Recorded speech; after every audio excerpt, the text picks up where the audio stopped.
ကဲလူတိုင်းသက်တမောကြီးဆုံးဒါပေမဲ့အလွယ်ဆုံးဖြုံးပိမိတတ်တဲ့အရာကပါလဲလို့မြင်ရပါဖြစ်မလဲဟုတ်ပါတယ်အဲ့ဒါကတော့အချင်းပါပဲဒီနေ့တော့လေအဲ့ဒီအချင်းရဲ့တန်ဖိုးကိုတိတ်ကိုနန်းနားနေသွားစေမဲ့ပုံမြင်နေတဲ့ပုဂ္ဂိုလ်ပြောပြချင်ပါတယ်ဇလန်လေးကရွာငယ်လေးတွေရွာမှာအစဖြူထားရပါတယ်အဲ့ဒီရွာမှာပေါ့တားရဲ့အနာဂတ်အတွက်စိတ်ပူနေတဲ့အဖေတယောက်ရဲ့ပြီးတော့သူ့ရဲ့ပေါပါနေတတ်တဲ့တားလေးတယောက်ရဲ့သူတို့နှစ်ယောက်နေထိုင်ကြတယ်အဓိကကတော့အဲ့ဒီအဖေနဲ့တားရဲ့ဆက်ဆံရေးကပဲဒီပုံပြင်လေးကိုရှေ့ဆက်သွားစီမှာပေါ့ဒါကလေအဖေတိုင်းလိုကြုံဖူးကြမဲ့စိတ်ပူပန်းမှုမျိုးပါပဲသူသားကတက်ကြွလည်းမရှိဘူးပြင်းလည်းပြင်းရည်နေတယ်ပြီးတော့သူ့ရဲ့တန်ဖိုးရှိလာတဲ့ချိန်တွေကိုဘာမှမသိရဲ့ရည်ရွယ်ချက်မရှိပဲရှောက်ဖြုံးတီးနေတာပေါ့ဆိုတော့အဖေဖြစ်သူကလည်းဒီအချိန်တွေကိုဘယ်လိုပြောင်းလဲရမလဲဆိုပြီးခေါက်တော်စားနေရတဲ့အချိန်ပေါ့အဲ့တော့အဖေလှုပ်သူကသူ့သားကိုတိုက်ရိုက်ဆူပူတာမျိုးစုံမတာမျိုးမလုပ်တော့ဘဲနဲ့တင်ကန်းစားလေးတစ်ခုပေးဖို့ဆုံးဖြတ်လိုက်တယ်။သူနီးလန့်ကအညာရိုးရှင်းပါတယ်။အဲ့ဒါကတော့နိုင်လေးတစ်လုံးအဲ့ဒီနိုင်လေးကိုတုံးပြီးတော့နည်းနည်းအတိတရားတစ်ခုကိုညင်သားလေးမျှဝေပေးဖို့ပါပဲ။ဒီလိုနဲ့ပဲတားဖြစ်သူရဲ့ပထမဆုံးတာဝန်စတင်ပါတော့တယ်။အဲ့ဒါကဘာလဲဆိုတော့နိုင်တစ်လုံးရဲ့ငွေကြေးတန်ဖိုးကဘလောက်ရှိလဲဆိုတာကိုသိရဖို့အတွက်ရိုးရှင်းလိုနဲ့မိခွန်းတစ်ခုကိုတွားမေးရမှာပါ။အဖေရဲ့ညောင်ကြချက်ကရှင်းလေးပါ။ဒီနာရီလိုဈေးတဲ့ယူတော့တွေ့တဲ့လူတိုင်းတို့ဒီနာရီဘလောက်တန်တယ်လဲတို့မိကြည့်စမ်းတဲ့ဆိုလိုတာကတော့လေနာရီရဲ့ယုံပိုင်းဆိုင်ရာတန်ဖို့တနည်းပြောရင်ပတ်စံနဲ့ဘလောက်တန်လဲဆိုတာကိုပဲအဓိကထားပြီးမေးခိုင်းလိုက်တာပေါ့ဈေးတဲ့ရောက်တော့တားဖြစ်သူရလာတဲ့အဖေတွေကတော်စိတ်ဝင်စားဖို့ကောင်းတယ်တယောက်ကရူပီ9000တန်နေပြောတယ်နောက်တစ်ယောက်က1000လောက်ရမယ်တဲ့တယောက်ကကြတော့1000ယောက်ပေးပေးမယ်တဲ့တွေ့လားလူတစ်ယောက်ချင်းစီကသူတို့အမြင်ပေါ်မူတည်ပြီးတန်ဖိုးတစ်ခုစီသတ်မှတ်ပေးကြတာနိုင်ကဒီလောက်နဲ့ဒါပေမဲ့ဘာလို့တန်ဖိုးတွေဒီလောက်ကွဲနေရတာလဲအဲ့ဒါကတန်ဖိုးဆိုတာလူတဦးချင်းရဲ့အမြင်ပေါ်မှာပဲမူတည်နေတယ်ဆိုတာကိုပြနေတာပေါ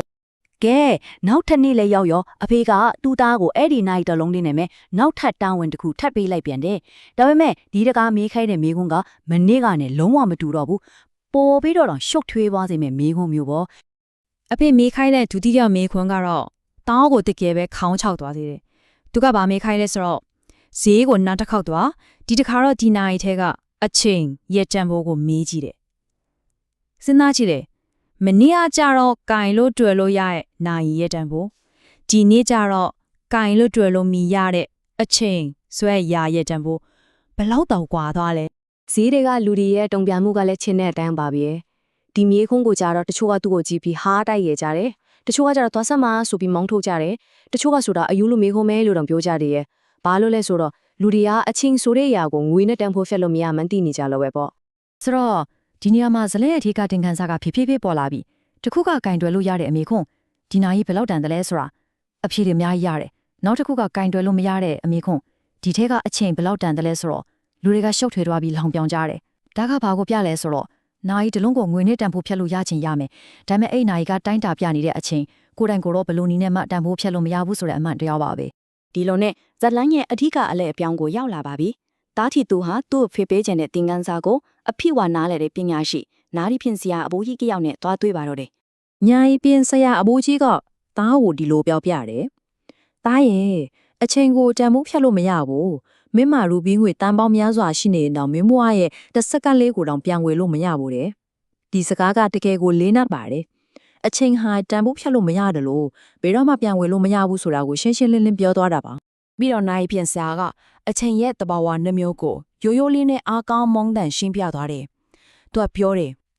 အချိန်မှာမကောင်းတဲ့အချက်တစ်ခုရှိတယ်။အဲ့ဒါကသူကအမြဲတမ်းကုံဆုံးနေတာပဲ။ဒါပေမဲ့ကောင်းတဲ့အချက်တစ်ခုလည်းရှိသေးတယ်။အဲ့ဒါကတော့အဲ့ဒီကုံဆုံးသွားမဲ့အချိန်ကိုဘလို့သုံးဆွဲမဲ့လဲဆိုတာကကိုလက်ထဲမှာပဲရှိနေတယ်။ကိုယ်ရရွေးချက်ခွဲရှိတယ်ဆိုတာပါပဲ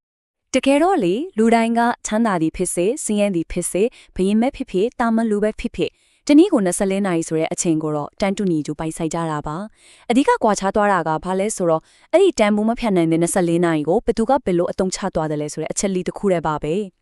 အဲ့ဒီနိုင်ပြင်ဆရာတဲ့စကားတွေကတားဖြစ်သူအပေါ်မှာတော်တော်လေးကိုတက်ရောက်မှုရှိခဲ့ပါတယ်ဒီလိုနဲ့ပဲသူကအသိအမြင်တတိအများကြီးနဲ့အင်ကိုပြန်လာခဲ့ပါတော့တယ်အဲ့ဒီသင်ခန်းစာကတားဖြစ်သူရဲ့ဘဝကိုအမှန်တကယ်ပဲပြောင်းလဲသွားစေခဲ့တယ်။သူ့အရင်လုံးအချိန်ဖြုံးပြီးဆောက်သွားနေတာမျိုးတွေရပ်လိုက်တယ်။အလောက်ကိုကြိုးစားပန်းစားလုပ်လာတယ်။အရေးကြီးဆုံးကတော့စက္ကန့်တိုင်းမိနစ်တိုင်းရဲ့တန်ဖိုးအစစ်မှန်ကိုသူကောင်းကောင်းကြီးနားလည်သွားခဲ့တာပါပဲ ဒီပုံမြင်တစ်ခုလုံးရဲ့အဓိကအနည်းချုပ်ကတော့ဒီစကားလေးပါပဲအချင်းဆိုတာလူတိုင်းအတွက်အလကားရပေမဲ့တန်ဖိုးဖြတ်လို့မရဘူးအချင်းကိုဝယ်လို့မရဘူးဒါပေမဲ့သုံးလို့ရတယ်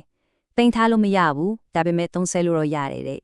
အချင်းဆိုတာကလေတခါကုန်သွားပြီဆိုပြီးဘယ်တော့မှဖြတ်မရနိုင်တော့ဘူးဆိုတော့နောက်ဆုံးမှမေးခွန်းတစ်ခုပဲကျန်ခဲ့တယ်အဲ့ဒါကတော့အဲ့ဒီအချင်းတွေကိုဘယ်လိုအသုံးချခဲ့တယ်လဲဘယ်လိုအသုံးချနေတယ်လဲဆိုတာပါပဲဒါကတော့ကိုဖြတ်မေးကြည့်ရမယ်မေးခွန်းတစ်ခုဖြစ်လာပါပြီ